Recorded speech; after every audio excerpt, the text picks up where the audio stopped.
అందరికీ నమస్కారం అండి. Welcome back to my channel Chandu comedy blogs. వివాహం జరగట్లేదా? వివాహంలో దోషాలున్నాయా? వివాహం సంబంధం కుదిరి మధ్యలో ఆగిపోతున్నాయా? అయితే గురువారం ఈ 3 పనులు చేయండి. ఈ పరిష్కారం చాలా బాగా సక్సెస్ అవుతుంది. ఈ వీడియోని స్కిప్ చేయకుండా చూడండి, మీకే అర్థమవుతుంది. ఇది పండితులు చెబుతున్న పరిష్కారం అండి. ఎక్కడా స్కిప్ చేయకుండా చూసి వీడియోని లైక్ చేయండి. వీడియోలోకి వెళ్ళిపోదాం. వివాహం అనేది ప్రతి వ్యక్తి జీవితంలో చాలా ముఖ్యమైన దశ. వయసుకు వచ్చిన ఆడపిల్లైనా మగపిల్లలైనా వివాహం కోసం ప్రయత్నాలు చేస్తారు. వారి కోసం వారి కుటుంబ సభ్యులు కూడా ఎంతగానో ప్రయత్నాలు చేస్తారు. అయితే కొందరికి ఎంత ప్రయత్నం చేసినప్పటికీ కూడా వివాహం కావడంలో జాప్యం జరుగుతూనే ఉంటాయి. మరికొందరికి వివాహం ఖాయమైపోయి కుదిరిపోయింది అని అనుకున్న టైంలో మధ్యలో ఆగిపోతూ ఉంటుంది. ఇలా వివాహంలో దోషాలు ఉన్నందున అడ్డంకులు ఎదురయ్యేవారు, సంబంధాలు కుదరని వారు గురువారం రోజు కొన్ని పనులు చేయడం వల్ల సమస్యలు తీరి వివాహ యోగం సిద్ధిస్తుంది. గురువారం రోజున విష్ణుమూర్తిని పూజించడం ద్వారా, విష్ణుమూర్తికి ఉపవాసం ఉండడం ద్వారా ఆయన విష్ణుమూర్తి ప్రసన్నుడవుతాడు. భక్తులు దుఃఖాలన్నింటినీ తొలగిస్తాడట. విష్ణువు ఆశీస్సులు పొందడానికి గురువారం చాలా మంచి రోజుని పండితులు చెబుతున్నారు. జ్యోతిష్య శాస్త్రం ప్రకారం గురువారం దేవతల గురువైనటువంటి బృహస్పతితో ముడిపడి ఉంటుంది.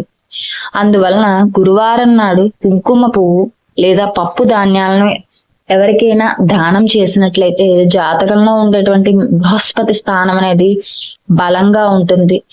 జాతకంలో బృహస్పతి స్థానం సరిగ్గా ఉంటే ఆ వ్యక్తికి వైవాహిక జీవితంలో అదృష్టం పెరుగుతుందని నమ్ముతారు. కానీ బృహస్పతి స్థానం బలహీనంగా ఉంటే వివాహంలో దోషాలు, పనిలో వైఫల్యాలను ఎదుర్కోవచ్చు.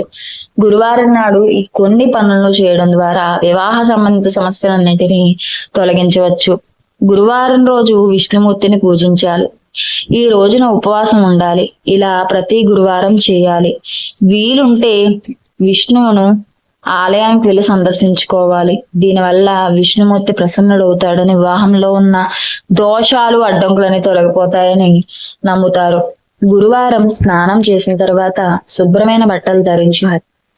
దీని తరువాత తులసీమాల దండం తీసుకుని ఓం బృం బృహస్పతే నమః అనే మంత్రాన్ని జపించుకోవాలి. ఇలా చేయడం వల్ల మీరు కోరుకున్న వరుణ్ణి మీ లైఫ్ లోకి ఆహ్వానించడానికి ఆస్కారం ఉంటుంది. గురువారం నాడు పసుపు రంగు దుస్తులు ధరించి విష్ణుమూర్తిని పూజించాలి. తరువాత స్వామికి అరటి పండ్లు నైవేద్యం పెట్టి, ఇది కాకుండా విష్ణు పూజలో పసుపు రంగు పువ్వులను తీసుకుని పూజ చేయడం వల్ల కూడా వివాహంలో సమస్యలు, దోషాలన్నీ తొలగిపోతాయని, జీవితంలో ఆనందం, శ్రేయస్సు నెలకొంటాయని పండితులు చెబుతున్నారు. గురువారం నాడు ఇంటి పెద్దలందరితో కలిసి విష్ణుమూర్తి హారతి చేయాలి.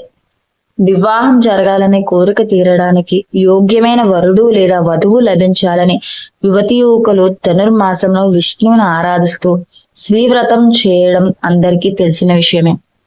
అందుకే విష్ణువును ఆరాధిస్తే, విష్ణువుడు ప్రసన్నుడైతే వివాహంలో ఉండేటువంటి ఆటంకాలు, దోషాలు, అడ్డంకులు అన్ని తొలగిపోతాయి. విష్ణువు ఆరాధన సాధకుడి జీవితంలో ఎంతో ఆనందాన్ని, అదృష్టాన్ని పెంచుతాయట. వివాహంలో దోషాలు ఉండి వివాహం జరగని వాళ్ళకి, జరగాలని కోరుకునే వాళ్ళకి, అలానే జాతకంలో దోషాలు ఉండి వివాహం అవ్వని వాళ్ళకి కూడా ఈ పరిష్కారం ఎంతగానో ఉపయోగపడుతుంది. ఈ వీడియో అందరికీ ఉపయోగపడే ఒక మంచి వీడియో అండి.